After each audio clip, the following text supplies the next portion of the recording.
Olá, alunos! Vamos voltar às nossas aulas? Então, nós estamos começando com arte e literatura. Nós vamos juntar a arte e a literatura. E eu escolhi o João Miró porque ele sempre trabalhou a arte ligada à literatura. O João Miró, ele criava seus quadros quando ele lia um poema, ele depois acabava fazendo um quadro relativo àquele poema. Se ele ouvia uma música, se ele ouvia um conto, alguma história, ele já retratava também num quadro. Até quando ele sonhava, ele transformava os sonhos dele em quadros.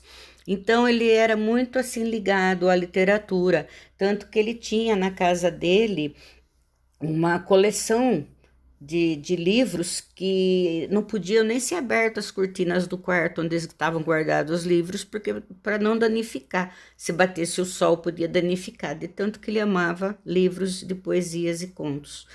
Então, eu gostaria que vocês dessem uma pesquisada no site sobre o João Miró, desse uma olhada nos quadros deles, que às vezes parece até rabisco de criança, mas não, era o jeito dele mostrar as poesias que ele mesmo, muitas vezes ele mesmo fazia seus poemas primeiro e depois ele acabava desenhando.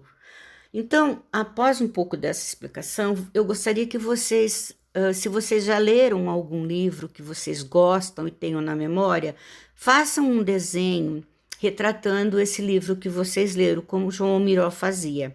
Ele lia o livro, depois retratava em uma obra. Façam isso, coloquem para mim dentro do roteiro para ser entregue depois, ou quem tiver com o caderno de artes nas mãos, façam no caderno de artes. Pesquisem bastante sobre o João Miró, porque ele é um artista muito enigmático, ele fazia desenhos assim muito irrelevante, que as pessoas às vezes olhavam, não tinha como entender se não soubesse da origem daquele desenho, né? Tipo, qual foi o poema que ele leu que ele retratou aqui nesse quadro? E por que que ele desenhou assim? O que será que ele sonhou para ele poder ter pintado isso? Tanto que por muito tempo essa relação de Miró com a poesia passou por despercebida. Se ele não aplicasse letra em seus poemas visuais, ele lançava a mão de seu próprio vocabulário. Tanto enigma que ele era, que ele colocava em seus quadros estrelas, escadas para o céu, olhos, cobras, uma liberdade de criação que teria um forte impacto nos pintores americanos, ou mesmo sobre os contemporâneos, né? Então, é assim, como eu sempre falo para vocês, todo artista cria com enigmas, né?